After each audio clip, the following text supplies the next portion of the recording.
Salut, c'est Thierry, agriculteur d'aujourd'hui. Alors là, je suis dans un de mes champs de pommes de terre, donc on va parler d'arrachage, d'organisation et de CUMA. Allez, c'est parti mon kiki.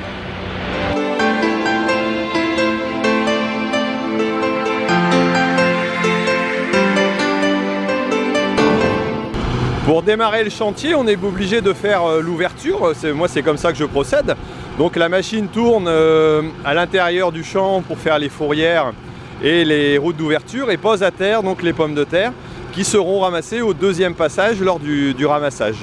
Et avant l'arrachage, j'ai procédé donc à l'irrigation de la parcelle, ce qui paraît un peu bizarre, mais étant donné que le climat est trop sec, la terre est trop sèche, on est obligé de procéder comme ça afin de pouvoir arracher dans les bonnes conditions, parce que la pomme de terre est un tubercule très fragile qui nécessite beaucoup de précautions, et si on a beaucoup de mottes, on peut avoir des coups.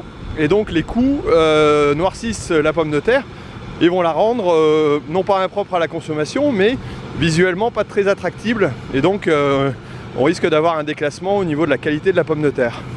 Alors un petit rappel pour ceux qui ne connaissent pas les CUMA, alors c'est une coopérative d'utilisation de matériel agricole. Donc il s'agit d'un regroupement d'agriculteurs dans une structure coopérative qui leur permet d'investir dans du matériel. Alors en fonction de leur choix, c'est j'allais dire une coopérative de proximité, souvent de petite dimension, en moyenne une vingtaine d'adhérents, hein. Et chacun peut investir avec des collègues, au minimum 4 personnes.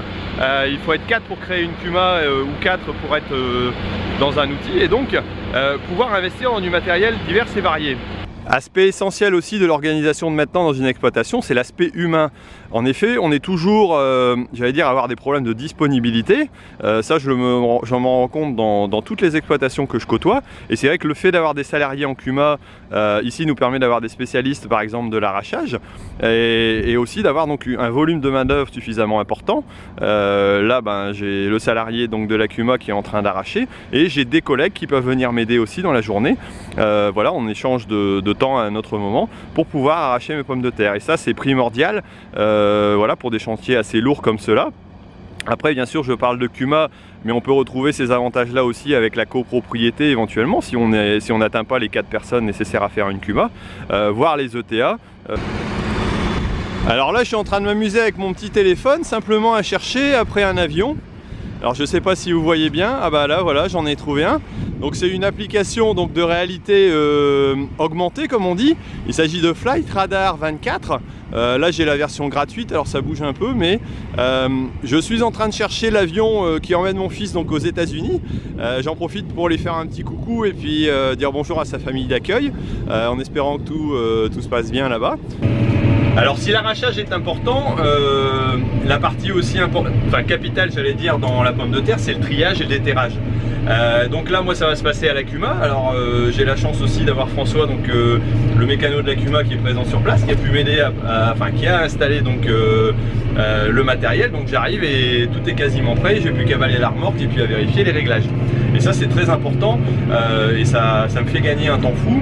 D'ailleurs si vous me voyez réaliser des vidéos depuis maintenant 3 ans, c'est aussi grâce à cette organisation. Donc voilà, si vous trouvez ça sympa, n'hésitez pas à me mettre un j'aime, ça me fait toujours plaisir. Et puis ça fera plaisir aussi aux personnes qui bossent dans la CUMA, que ce soit les salariés ou les collègues,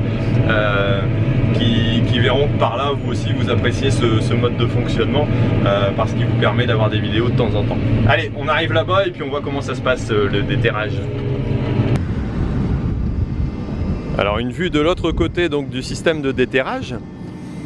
Là on a pu investir donc, dans un système avec rouleau et moteur, donc qui nous permet de gagner du temps et de la capacité de travail. On a environ 160 hectares de pommes de terre à arracher. Alors là on voit que les hangars de la CUMA sont quasiment vides de matériel, parce qu'il y a beaucoup de choses qui sont en train de tourner. Bon là il y en a un peu dans la cour en préparation. On a une machine à pommes de terre, celle à Dolman, étant donné qu'on est équipé de 2 machines, une qui est à l'arrêt, vu que pour l'instant les chantiers se sont écoulés calmement et on a fait le choix d'investir dans 2 machines, mais qui ne servent pas de façon intensive.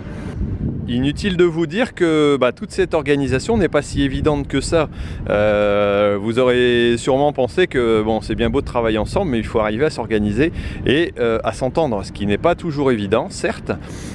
Tous les avantages que je vous ai cités sont non négligeables et pour moi capitaux. Et donc on a par contre quelques difficultés parfois d'organisation, de fonctionnement, d'entente, hein, ça peut se trouver. Donc là il y a François qui est en train de dire donc à David j'allais dire un peu des techniques par rapport à l'usage du soir. Donc ça c'est des partages qui sont hyper importants et c'est vrai que ça dans les groupes on le retrouve aussi dans des techniques de travail, dans des emplois, j'allais dire, de nouvelles techniques, de façons de faire. Et le lieu de la CUMA qui est un lieu grouillant de vie permet aussi tous ces échanges et tous ces partages qui pour moi sont indispensables, j'allais dire, à la bonne réalisation d'un travail en exploitation agricole et à l'évolution des exploitants dans leur technique de travail et puis dans leur nouvelle approche, surtout en des périodes comme en ce moment où c'est pas toujours tout rose, quoi. Autre chose évidente aussi dans une organisation en CUMA, tout ça ne se crée pas en 15 jours. Hein. Ici la CUMA existe depuis une vingtaine d'années et donc a été constituée au fur et à mesure avec des achats progressifs de matériel et des organisations de groupes qui se font et qui se sont organisées, entre autres à l'aide aussi de la fédération des CUMA, donc qui existe dans chaque secteur, chaque région, chaque département des fédérations de CUMA qui peuvent vous permettre de créer, de structurer, d'organiser. Alors ici nous en Nord-Pas-de-Calais et en Picardie, on a un réseau maintenant qui est regroupé donc au sein des Hauts-de-France et qui compte pas loin de, attendez que je calcule si je fais pas d'erreur, 7 donc ingénieurs conseils qui permettent donc d'aider à organiser, à conseiller et puis à évoluer dans son métier. Et l'organisation de groupe qui, comme je vous le disais tout à l'heure, n'est pas facile mais peut se faire avec des aides éventuellement et des conseils judicieux pour l'organisation. Une question qu'on me pose souvent, c'est comment vous vous organisez alors que tout le monde a besoin des machines au même moment. C'est peut-être vrai dans une globalité, mais les arrachages de pommes de terre se réalisent quand même sur 2 mois à peu près, quoi. On va de fin août jusqu'à mi-octobre, je vais dire. Et donc, on a la possibilité de réaliser sur une certaine durée les arrachages d'abord des précoces. Ensuite, on a du stockage en bâtiment, donc il peut se faire en milieu de saison. Parfois, en début de saison, on a du départ vers McCann ou vers des sociétés belges. Et on a aussi des plus tardives qui vont être éventuellement stockées ou arrachées tout au moins en fin de saison.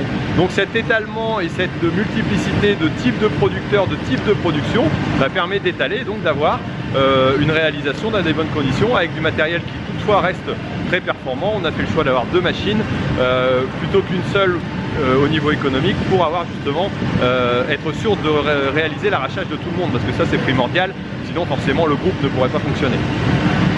Un exemple concret d'échange qu'on peut voir dans la CUMA, c'est par exemple ici la machine qui se déplace, c'est tout simplement une remorque mais qui est équipée d'un tapis. Tapis qui va nous permettre de ramasser les potimarrons et qui sert d'habitude aux choux et qui appartient à un collègue, Thierry, que je remercie de nous prêter pour nous faciliter notre récolte de potimarrons, ce qui est pas forcément commun au niveau récolte. Et l'avantage c'est d'avoir un récoltant de chou-fleur dans la CUMA. Voilà, on a pu discuter et puis voir qu'il y avait possibilité de faire des choses ensemble et là il va nous aider par rapport à ça. Bon nous voici arrivés à la fin de cette vidéo, alors heureusement parce que je pense que les cheveux ont pris un peu le vent et puis désolé je suis un peu décoiffé et j'ai pas de studio de maquillage à portée de main donc c'est compliqué. Bon écoutez, si vous avez trouvé que cette vidéo était intéressante, vous a expliqué des choses aussi, vous a montré un peu l'organisation de groupe, comment elle pouvait se réaliser, que c'était une solution possible aussi pour évoluer donc pour l'agriculture de demain, mettez-moi un like et puis partagez avec d'autres personnes qui pourraient être intéressées par ce type de renseignements. Et puis je vous dis donc la semaine prochaine pour une nouvelle vidéo et puis à très bientôt aussi pour quelque chose d'un peu nouveau qui va sortir de l'ordinaire, qui devrait sortir début novembre normalement si tout va bien. En tout cas ce sera assez prochainement. Allez, à bientôt, salut.